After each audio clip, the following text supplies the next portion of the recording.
Hello, welcome to another episode of the Agile Uprising Podcast. I'm Andy Cleff, your solo host. We'll talk about Jay, who was supposed to be here in a minute. And I'm excited to be joined, my first time meeting with you two, Michael Dougherty and Pete Oliver-Krueger. Welcome. Thank you. Yes, thank you for having us. You've been guests on this show. I looked up 3 years in January. What is it about January that we always bring you in? Is it New Year's cheer? Want to turn the cheek over any other way we can. So, hey, only 60 days, I think 59 now, days to the end of the year. So 60 from now, we can do another one. Things flew by. So I mentioned Jay was going to be here. He was hosting you on those other 3 episodes. Unfortunately, these things called bosses, work, employees intruded on the best laid plans we had tonight. So maybe in January, Jay, huh? We are going to talk today about the book Shift from Product to People, released October of 2024. And reading the cover, it's a novel about the third way of Agile adoption and navigating the difficulties of shifting from a product mindset to a people mindset. I love the format. It was written like a novel. Phoenix Project, 5 dysfunctions, bit of a Greek drama perhaps. And it features a company that is about to fail, even after adopting all the Agile and DevOps things. Shocker. It still happens. It does still happen. Sometimes, you try your best. Yeah, but we like to get to a point where we don't have anything against like the DevOps and the Phoenix Project and all that kind of stuff. We've all been through that. What we're really trying to get to with this book is that there is another step after that too. There's multiple steps after that, and so it doesn't stop once you master this project and the Phoenix Project and all these skills. There's more to come. Unpack what you mean by people first, shifting from product to people. Well, so most of the hardest problems you ever come by in life come from people. And so we realize that with Agile and where it's been heading, that it started off with people, right? That's right there in the Agile Manifesto 23 years ago, right? Individuals' interactions, and they're building software. So with that, the idea here is let's get back to the core that you're not going to be successful unless you go people first. And that means there's a lot of change going on in the industry. There's that shift that we wanted to have in a real life-like situation with people being at the center.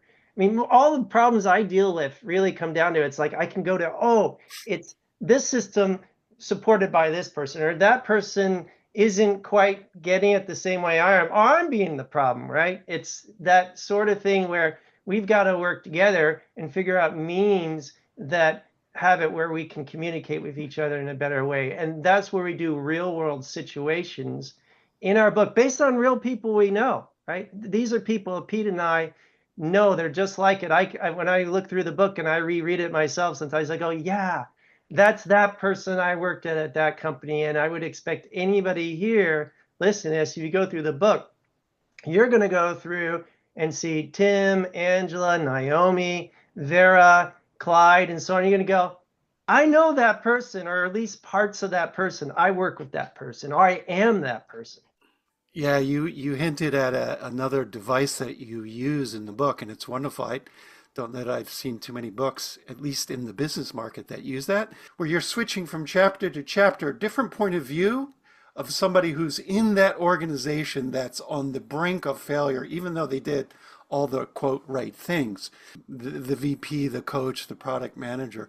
When you use the term people, are you splitting it to people inside the org versus people outside the org, the end users?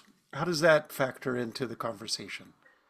No, probably not so much of a split, but it's just people in all things. So putting people at the center for everything that you do. So putting people at the center when you're working with your employees, putting people at the center when you're working with your peers, putting people at the center when you work with your customers.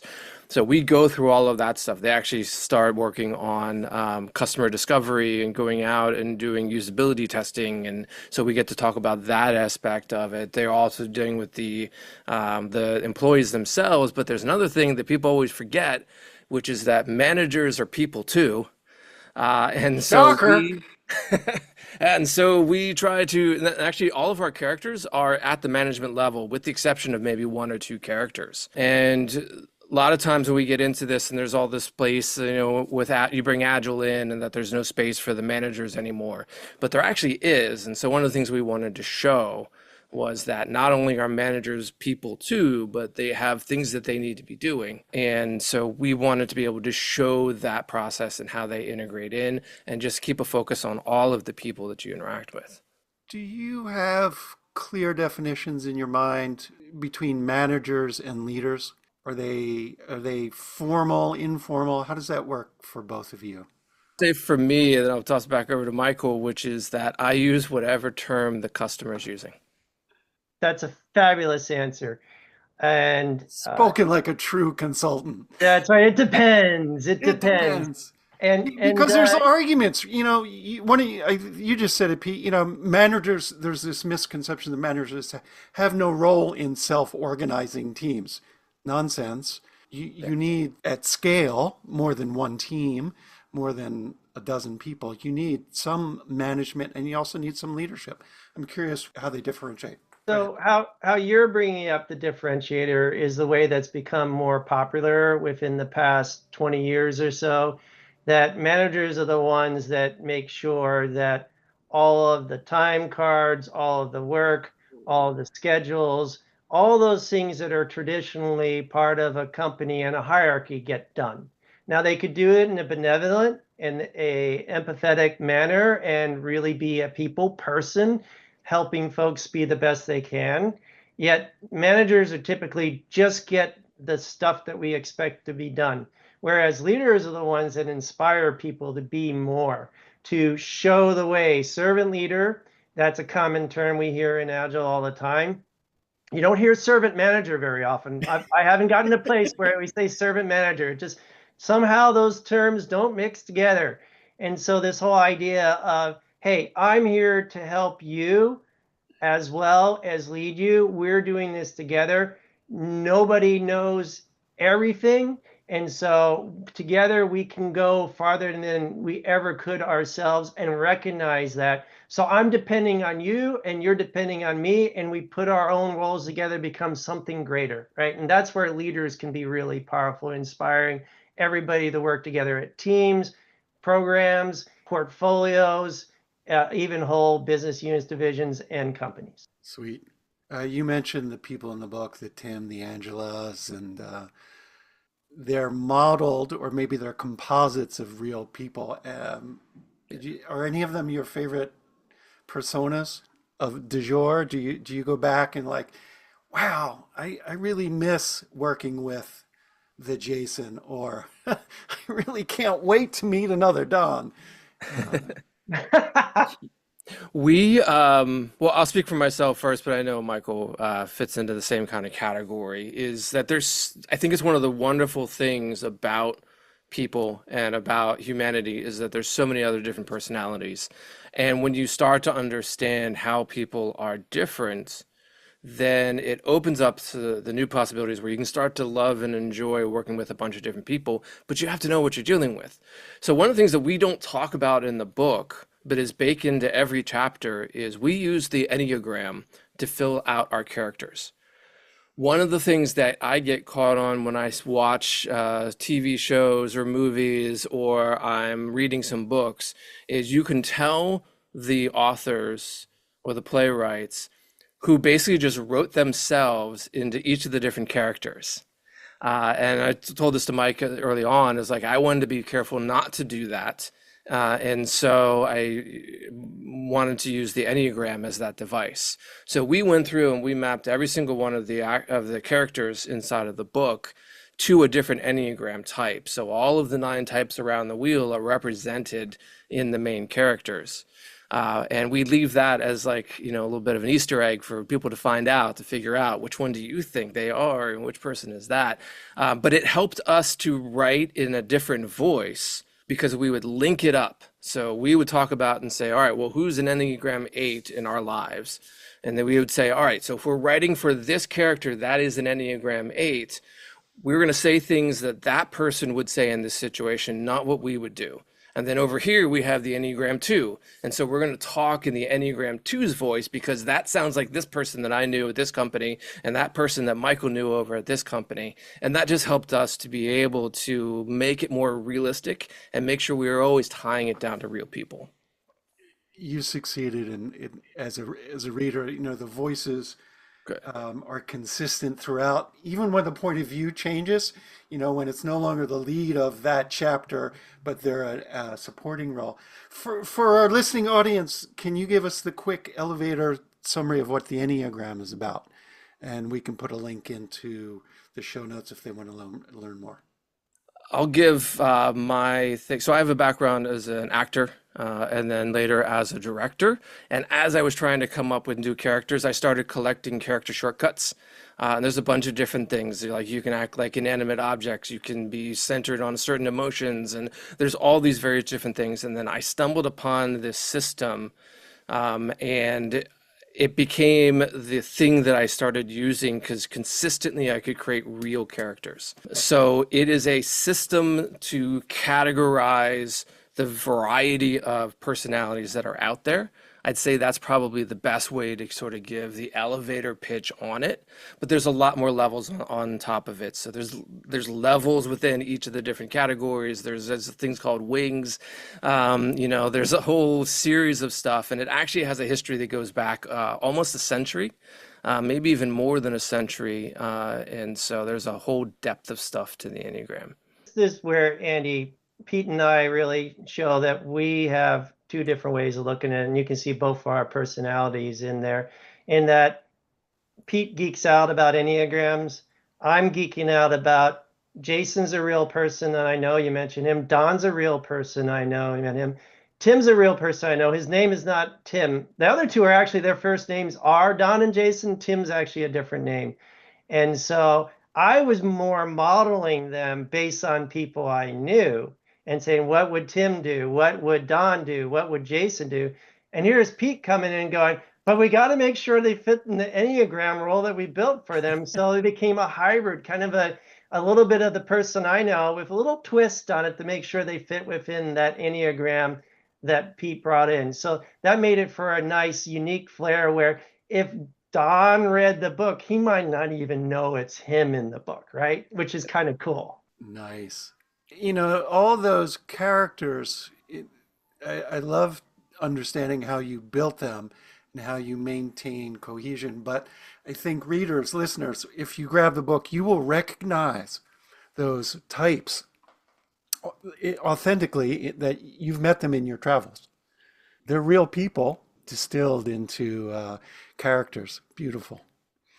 Mike, did you have a favorite child that emerged? Yeah, I do have a favorite. That would be, and Pete might not even know this. Tim is my favorite because what was Tim's role? You know them by heart. He's the VP of strategy. He's overseeing what we call the Aries Innovation Center. And so he's pretty high up in the organization, basically the one who is overseeing the innovation center of what's going on within Ship from Product to People, which is in a fictitious bank called the American banking system. So with that, Tim is independently wealthy. Not true about the person he's modeled after, so that was one change. But his personality, how he acts, reminds me of my favorite boss. Okay, he didn't do everything totally right. He goofs up. He admits to his mistakes, though.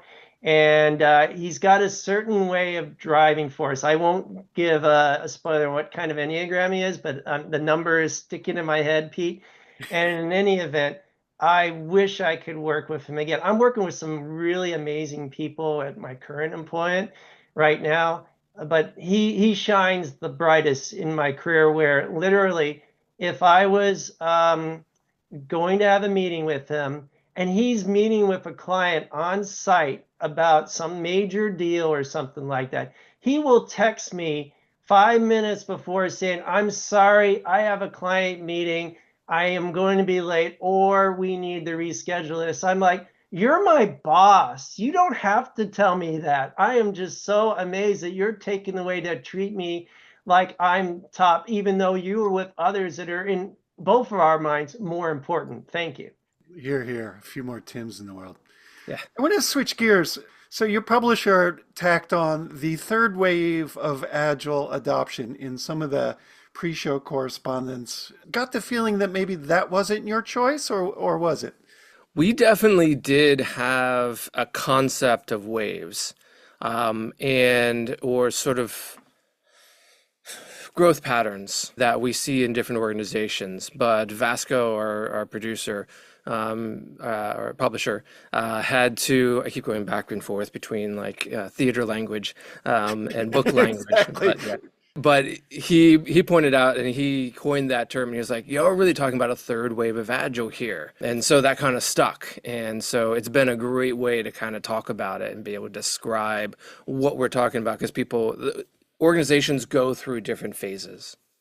So I read it as the industry, right? And is there a coherence between what the industry has gone through pre-Agile wave 1, 2, and 3 and what you see inside organizations?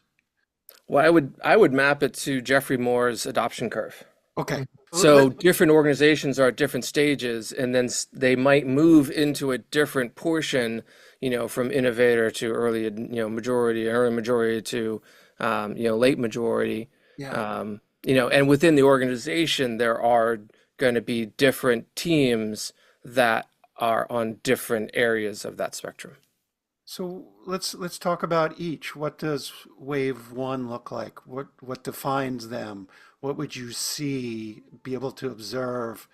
Or if you're in the system and you couldn't look outside the frame, what would you feel?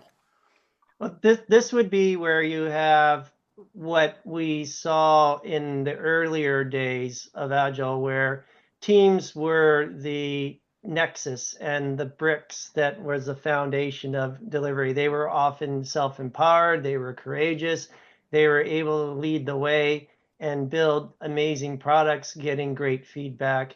And it was a little bit of Wild West. They kind of learned as they went and became high performing through their own means with more lightweight instructions about how to do that.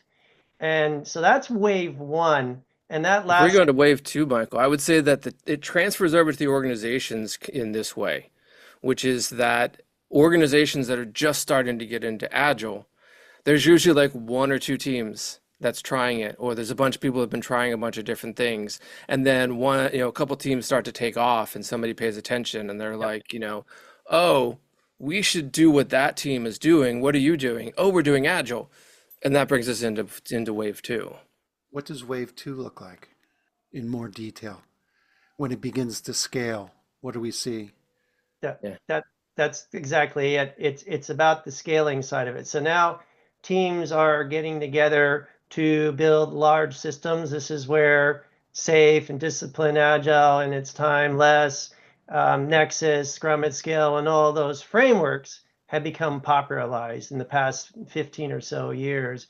And so that had it where there was a realization and alignment of all these teams when you're building larger products. Companies like Microsoft in the past, if you've been using Office products for years, you realize that when you tried to copy something from Word to Excel or PowerPoint, it was a pain in the butt to do it, and it was never very smooth, and a lot of things would be lost because they were following separation and how they work together. Frameworks are meant to address those. Yes, there's organizational structures, and doing Conway's law comes into play with that as well. And so the idea here is that with wave 2, Agile started having a formal answer with that, with those frameworks, which had a lot of mixed opinions. Frameworks aren't inherently bad. They're more of a way of recognizing that when we deal with many teams and large systems, we got to scale it with fractalness and meaning that things will be repeated as you go up, or that you got to keep it flat depending on which way you go. But you're going to have to look at all of that alignment, which is hard to do when you have independent teams doing their own thing. Yeah. So one of the things that we get into with sort of the wave two when we're talking about it is that it's the adherence to the framework, or kind of taking the framework becoming a religion. Because there's actually nothing wrong with any of the frameworks. They wouldn't be popular frameworks if they didn't work. And they worked really well in one space, or they worked really well in this other context, and then they worked in company after company. And nothing that we have ever been exposed to that's a framework is unsuccessful, or else it wouldn't have gotten where it is. But what happens is they're now being applied as religion. So regardless of what team it is, it's like, oh, this worked for me, so now you're going to do it, and you're going to do it, and you're going to do it, and you're going to do it. And whether or not it actually helps those other teams, they are now forced to follow the framework. And that's what we're finding is really becoming the struggle of wave two. And the battle that we're fighting right now is framework for framework's sake, and agile for agile's sake. And it's nothing against the framework, but the teams have lost the ability to be individualized in how they solve their own problems. Yeah, the push to standardize, processize, lost focus on people. Yeah. And so wave three, so this is where you're at. Bring people back into the equation. Do you offer ideas for scaling? I mean, your book talks about a innovation center. It's not 10,000 people. No. Was it couple hundred people? 200 people? Yeah, 200 in the high end. It's roughly about 200 people. Yes. Yeah. 200 Roughly about a release train size. Yep. A little bigger. Yep. Interesting. Dunbar would love you. Yep. We hit a point actually where we were talking about getting to scale. And we kept running into this thing of, in order to get to the ability to talk about a bunch of those things, there was always a few things that the organizations or the people needed to learn first. And so one of the things that I've told Michael as we walked into it, it was like, the next book that Michael and I want to write is the book I've always wanted to write. But I knew I couldn't write that book because if people hadn't gone through the experiences of this book, they wouldn't understand the lessons of that book. Some people have naturally have made that cross, but a lot of people weren't. And so I was like, what I really need to write next is the cross path. And Michael was right there with me. So I was like, let's do it together. But it was getting people to that bridge. So what we want to do next for the next book is probably going to be into the scaling thing. And this one was filling that gap in between to get people thinking about people as people again, so that you understand why in the next phase you have to do the exercise this way, or you have to do the technique this way, and put people at the center. And if you don't understand what people at the center means, it's going to go right over your head. Yeah, as Dean Leffingwell said, you can't scale crappy code, but you also can't scale crappy teams very well either. Right. So you've got at least one more book? At least Two one. is the plan. Then three. Trilogy. Yeah, trilogy. Two more. Tell us more. So shift one from product to people. What's shift 2 and 3? I think the one that we know the best is going to be book 2. And our working title for that is Shift from Products to Problems. And this is probably going to be the scaling one, and kind of the launch thing that Michael and I have run into is a lot of what we're dealing with right now. And so we had this image of what happens if I don't want to give any spoilers away, but we have some characters move into a new organization at the end of the book. And so what we wanted to do is something we've been experiencing, which is that everybody at that organization gets fired except for these two people. And they're like, we trust you, but we don't trust anybody else. And then we wanted to come in, and because something that we're dealing with in our consulting is, why don't people trust a bunch of Agile practitioners? What is that difference? And it comes from the transition to people first. But then there's also this thing about, are we actually solving problems for people? And so that's where book 2 comes from. And so we not only are putting people at the center, but now it's people at the center, and what are the problems of those people, and how can we solve problems for people? That's right. To extend on that, I mean, we did get a little bit within our first book on scaling. That happens in chapter 10. Just to let you know, there's 11 chapters and an epilogue. So it's like literally at the end to get to a good, happy place. A little spoiler maybe there, but it's not really, because all of the steps to get there in the book is recognize that the layout of this book has it where, and I've heard this from the readers, people will be reading the book, are those who have gotten the book, and will be learning as they go through this and not even realize it half the time. It's like, wait a minute, I was going through this arguing about something here, but then there's this new idea in there and it sticks in their head and they go, I'm going through this like drama going on here, but I learned something at the same time. So that kind of creeps in, like slip it in their minds, like, slips up their coffee, except it's legal. And they're fine with that, right? So that's the way that we've had it, with at least starting to get that the foundation for book 2 with scaling. And Pete and I have a lot of scaling background. I've seen scaling in the small, where you have like 3 teams barely able working together, and call that a safe implementation with an art and PI planning.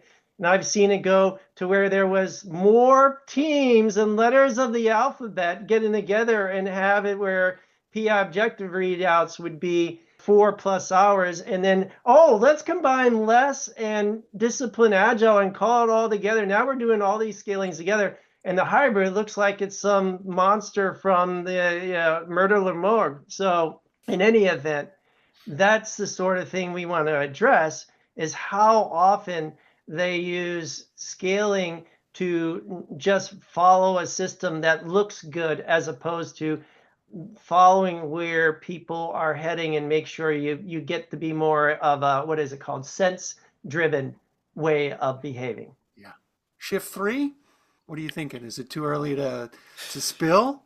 It might be a little bit too early. I mean, I know a couple of things that I'm working on. So I've been doing work in the manufacturing space.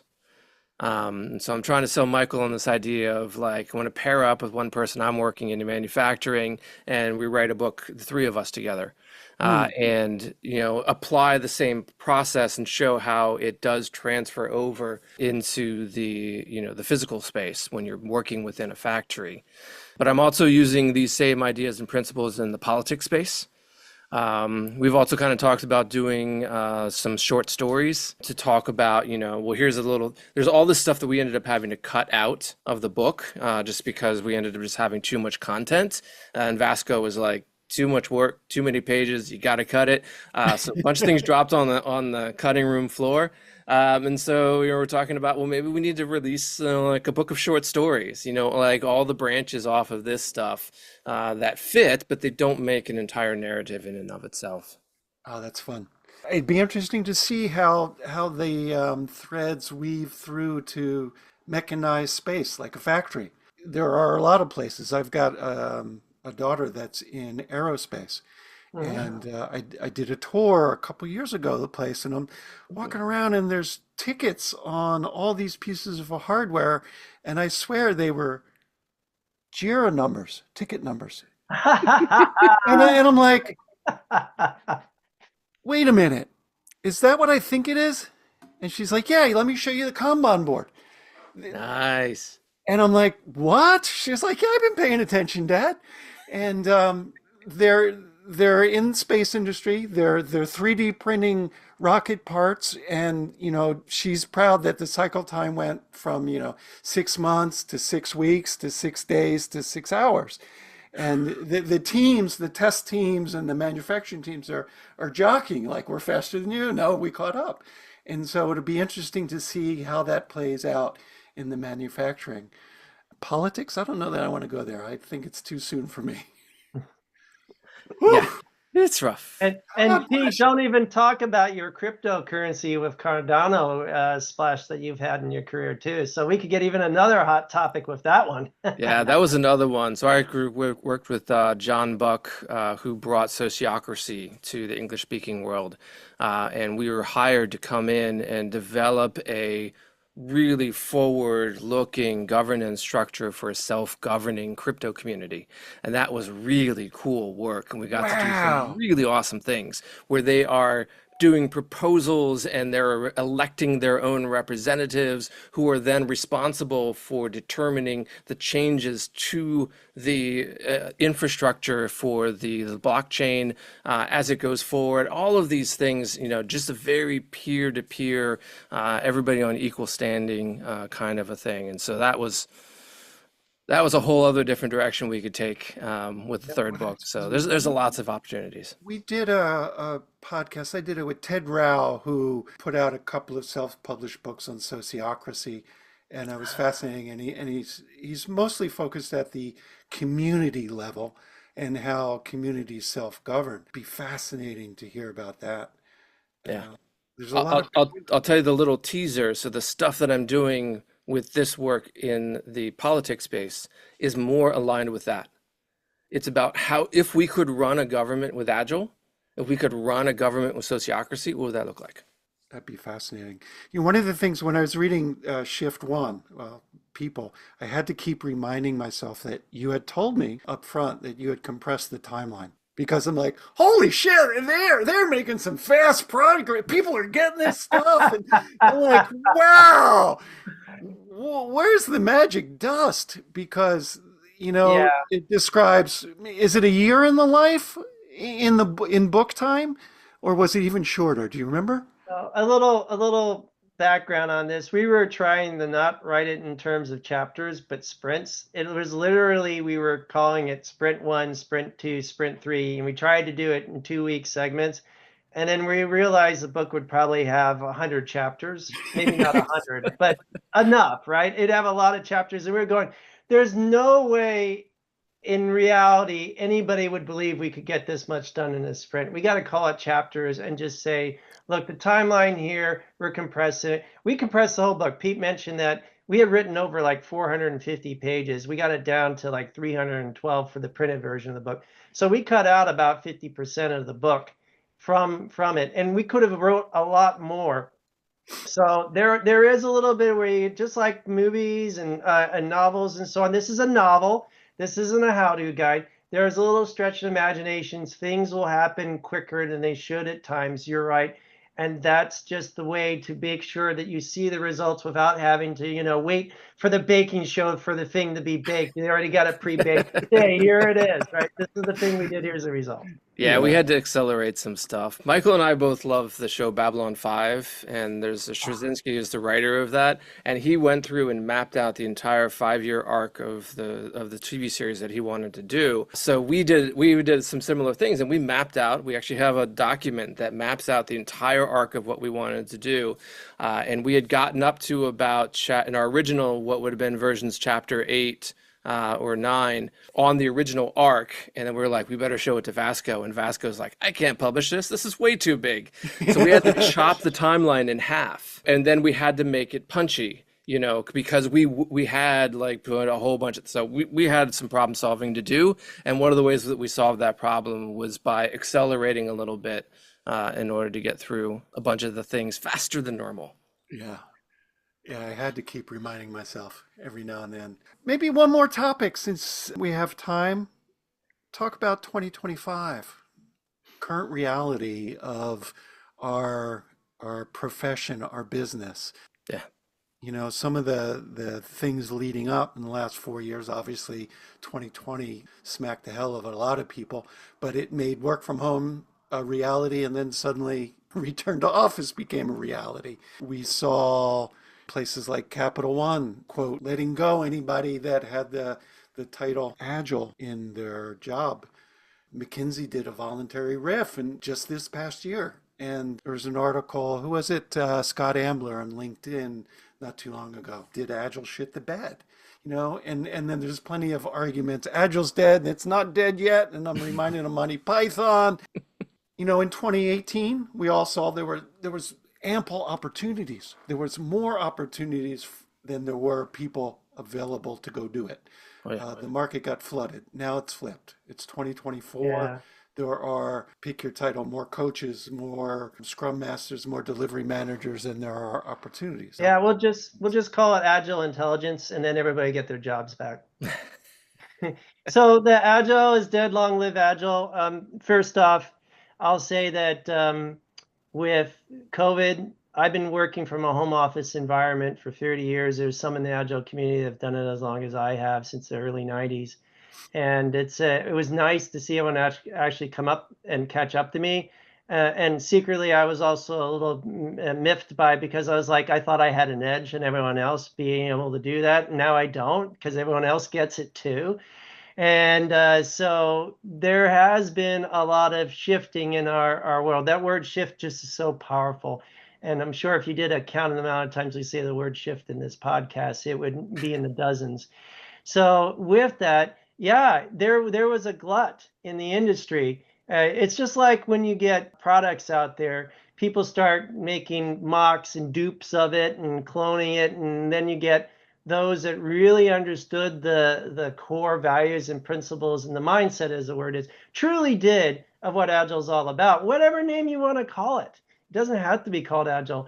And it's about the people and how you can work with people to get better results, together with what everyone that's involved in that ecosystem. And that got lost.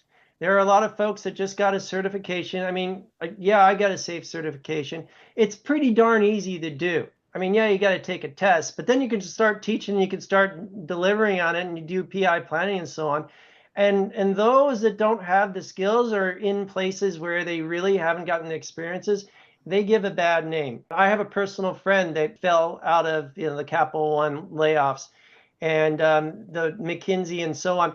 Those have happened because there's just been so much of people who are average or new that overloaded the industry. And there is a shift going on with what's next after Agile. We hear Agile Reimagined. I'm doing work in the US government. That's become very popular. Reimagine this, reimagine that. What's Agile going to look like now? How is it going to fit in with Sec DevOps, which we already know, Lean, which we already know, with even AI, we have a good idea. So those are the things that we're seeing a balancing act. Is Agile going to die? Maybe, but something else like it with people first is going to take its place. Hallelujah. Yeah. One of the things that solidified for me when we were at the Agile conference for this year, and talking with a bunch of different people there about what was going on and what the phenomenon was about, the need for Agile has not died in any shape or form. If anything, it is an even more dire case. So what kind of clicked in my head in a phrasing that sort of I've been holding on to is that what is dying and probably needs to die is the framework wars. Not the frameworks, but the framework wars. This idea of like, you got to do Kanban, you got to do SAFe, you got to do Scrum, we're going to apply it. And for me, it's solidified as I was working with some of the manufacturing contexts, because from team to team, we walked into a couple, one of my coworkers and I, we walked in and we're like, all right, well, to do Agile, you got to do this and this and this. And we rolled out a couple of different things, and they did it, but it didn't solve their problems. And they didn't accelerate, and they didn't do faster. It helped solve some other problems, but that was not the problem that they needed. And so the managers came back to us, and this is the origin of the managers of people too. And they're like, hey, that's great and everything, but we need to get this product out the door faster. And so we started looking at it, I was like, all right, well, if that's your problem, then yeah, these techniques are not designed to solve that problem. Right. So if that's what you need, we're going to give you a different technique. And then we started iterating through that kind of stuff. And so we were facing some of these circumstances of like almost being on the edge of being fired. And we had a couple of executives coming in and saying, we want to fire all the Agile people. This is not working for us. We're ready to move on. And we had some of our customers stand up and say, well, but it's working for us. And let me show you what we're doing differently. And so we were able to show, and so it became this zombie march where every 3 months we would get more money, and we would get more money, and we would get more money, because we could solve the problems by picking the technique that solves a problem that they're feeling. And so I think that's really at the core of what needs to be the third wave, is get back to people and problems and pick the technique that solves a problem for a person or a group of people. We are coming up on time. Is there anything else you wanted to add? Something we didn't cover? Love the zombie march. Walking Agile Dead is still around. Yeah. The Walking Agile Dead. Yeah. Jay, did you catch that? Because we need some new stickers, zombie stickers. Agile zombies. Agile zombies. Yes.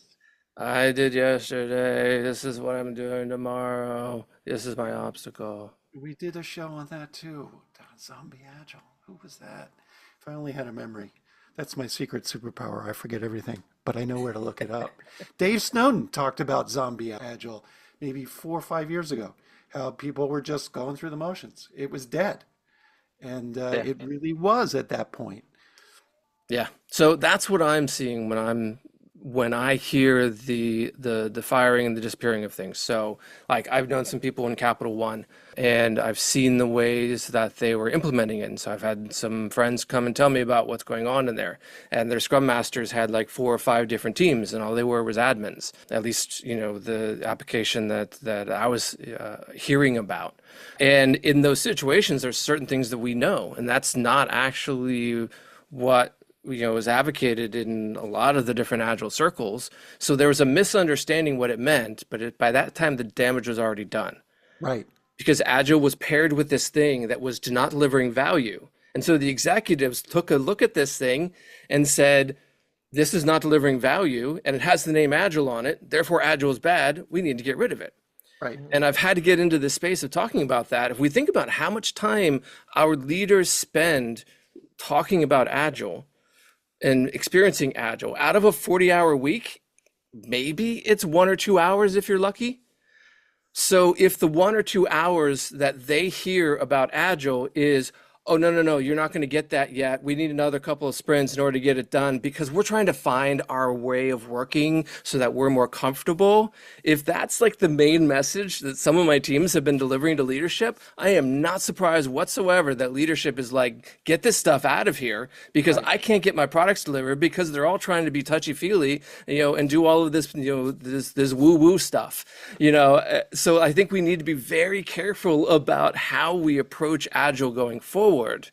Because now if you aren't delivering on solving a problem, you are going to get fired. Yeah, hence shift number 2, solve the problems. Well, congratulations on getting shift 1 from product to people out the door. It's available in Kindle and paperback. Yes. And see the show notes for links. You can go to shiftingpeople.com and we'll have a link that you can connect out from there. Including discussion further about the book itself. And I'd just like to say that 2 plugs, libraryofagile.org, if you want to see how teams can choose their own adventure with their own Agile mindset mapping. It's a little bit different than what you would expect with assessments. Expected to be a lot. Pete's been the main brainchild behind it, where I've been supporting Pete on that. It's brought up in the book. Chapter 7 really hits all over. And then the other thing I would like to say is that in the book, my favorite chapter is chapter 9. And that's where we do get into usability theater. And also there's a moment where the Innovation Center has a little bit of a reckoning they have to go through. And they come through it in a way that, to me, is just genius. So that was something where Pete and I put our heads together and came up with a good way with it. So at least get through chapter 9 if you can, and then you're nearly done with the book. So yeah, keep going. Keep going. Read to the very end. Well, I want to thank you both for your time, Michael Mad Dog Dougherty. Well, there's a whole story behind that one, and Peter OK Oliver-Krueger, and also to our listening audience. If you enjoyed this episode, make sure you're subscribed. You'll get the next one automatically. Leave us a review or rating. Believe it or not, those things really help in the ecosystem of people finding us. Join the discussion on our Discord server. Share your favorite stories about zombie marches and what else needs to die. And finally, support from listeners just like you through our Patreon keeps us buying, zombie slaying swords, and contribute a certain amount, and we'll send you some swag. Until next time, this is the I can be Dale. I want to be Dale. I want to shoot people. This is the Agile Uprising Podcast. Hey, Tom, Thanks, Andy. Bob, from the office down the hall. Jay, you missed a good one. It's good to see you, buddy. How have you been? Things have been okay for me, except that I'm a zombie now. I really wish you'd let us in.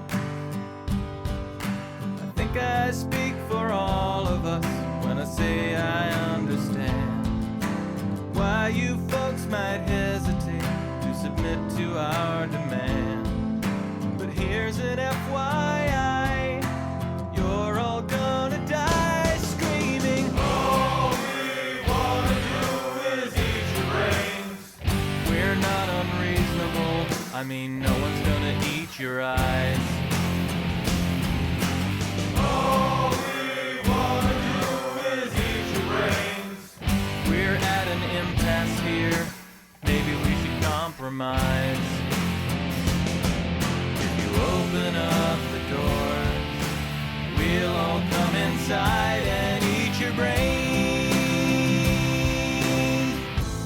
I don't wanna nitpick, Tom, but is this really your plan?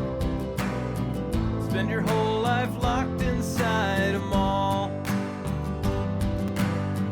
Maybe that's okay for now, but someday you'll be out of food and guns, and you'll have to make the call. I'm not surprised to see you haven't thought it through enough. You never had the head for all that bigger picture stuff. But Tom, that's what I do, and I plan on eating you slowly. All we wanna do is eat your brains. We're not unreasonable, I mean no one's gonna eat your eyes. All we wanna do is eat your brains. We're at an impasse here, maybe we should compromise. Open up the door, we'll all come inside and eat your brains. I'd like to help you, Tom, in any way I can. I sure appreciate the way you're working with me. I'm not a monster, Tom, well, technically I am. I guess I am.